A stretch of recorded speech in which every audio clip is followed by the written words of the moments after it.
আসসালামু আলাইকুম। দেশ এবং দেশের বাহির থেকে যারা আমাদেরকে দেখছেন, সাতক্ষীরা জেলা এবং তালা উপজেলা উপর দিয়ে বিপুল পরিমাণ পানি চলে যাচ্ছে। আমরা একটু দেখানোর চেষ্টা করি। এই সাইডে দেখেন, এবং এই যে পানি আকাশ বন্যা সহ এবং বন্যা সহ এই পানিটা খুব দ্রুত চলে যাচ্ছে আপনার বিভিন্ন এলাকায়, বিভিন্ন গ্রামে চলে যাচ্ছে, যার ফলশ্রুতিতে আমরা একটু দেখার চেষ্টা করি, যার ফলশ্রুতিতে বিভিন্ন গ্রামবাসী এক পানিবন্দী হয়ে যাচ্ছে।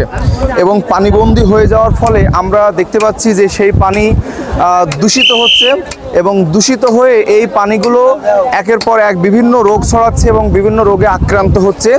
এই পাশে আপনি দেখতে পাচ্ছেন যতগুলো গ্রাম আছে, এই একের পর এক গ্রামের উপর দিয়ে পানি প্রবাহিত হচ্ছে, এবং এটা প্রায় 15 দিন পরে এই যে পানিগুলো ঠিক দুর্গন্ধ ছড়াচ্ছে। কাজেই এখানে খুব বেশি বলতে পারেন যে একের পর এক জীবাণু ছড়াচ্ছে, এবং বিভিন্ন হাসপাতালে বিভিন্ন মানুষ ভর্তি হচ্ছে এই কারণে যে পানিগুলো সরে যাওয়ার কোনো অবস্থা নেই। আমরা একটু দেখতে পাচ্ছি, দেখেন কি তীব্র আকারে পানি ধারণ করেছে, এবং এইভাবে শুধুমাত্র এখান থেকে নয় কিন্তু, এবং এই যে আশেপাশে আপনি দেখতে পাচ্ছেন যতগুলো এলাকা আছে, ঠিক খাল, ঠিক যে নদী সহ, কপোতাক্ষ নদী সহ বিভিন্ন নদী থেকে কিন্তু পানি গ্রামের ভিতরে উঠছে। কাজেই আমরা এখানেও দেখতে পাচ্ছি, এখানে কিন্তু অনেক উঁচু জায়গা ছিল, দেখতে পাচ্ছেন আপনারা, ভাড়া দেখতে পাচ্ছেন, এবং এইখান থেকে কিন্তু বিভিন্ন সময়ে এপাশে ভেড়ি ভেঙে গেছে। ভেড়িটা কিন্তু নতুন করে নির্মাণ করা হয়েছে, এবং এপাশেও তার ব্যতিক্রম নয়, এখানেও নতুন করে ভেড়ি নির্মাণ করার চেষ্টা করছে, কিন্তু ভেড়ি নির্মাণ করার পরেই কিন্তু আবারও সেটা ভেঙে যাচ্ছে। কাজেই একের পর এক বৃষ্টি, আকাশ বৃষ্টি আসছে, এবং দ্বিতীয়ত এই ভারতের পানি ঢুকে সাতক্ষীরা জেলা, তালা উপজেলার প্রায় 12 থেকে 13টা ইউনিয়ন বুড়ে যাচ্ছে, এবং সেই সাথে এখানে শত শত গ্রামবাসী কিন্তু পানিতে আক্রান্ত হয়েছে।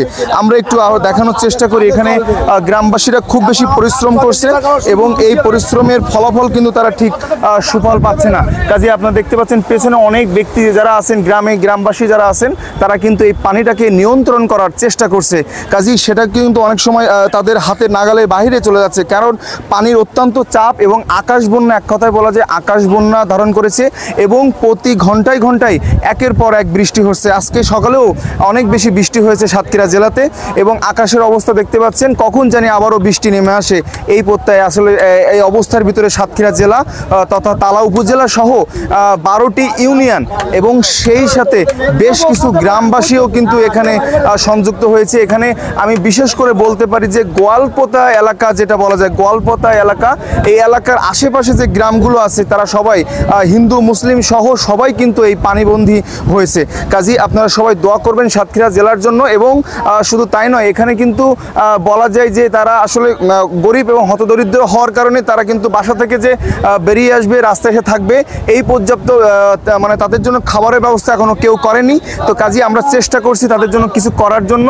এবং আসলেই আমি একটু দেখাই, এই পাশে দেখেন পানি কিন্তু এর চেয়েও কিন্তু অনেক বেশি, এবং এই পানি কিন্তু একের পর এক চাপ দিয়ে ঠিক এখানে ঢোকার চেষ্টা করছে, এবং ঢুকেই গ্রামগুলো একের পর এক গ্রাস করছে। কাজেই সবাই সাতক্ষীরা জেলার জন্য দোয়া করবেন, যাতে সাতক্ষীরা জেলা আসলে খুব দ্রুত আমরা এটাকে রিমুভ করতে পারি, অথবা এটাকে আমরা একটু দ্রুত দোয়া করে যেন এই পানিটাকে নিষ্কাশন হয়ে যায়, সেদিকে আমরা লক্ষ্য রাখতে পারি। কাজেই সবাই ভালো থাকবেন, নিজের প্রতি খেয়াল রাখবেন, নিজের ফ্যামিলির প্রতি খেয়াল রাখবেন। আসসালামু আলাইকুম।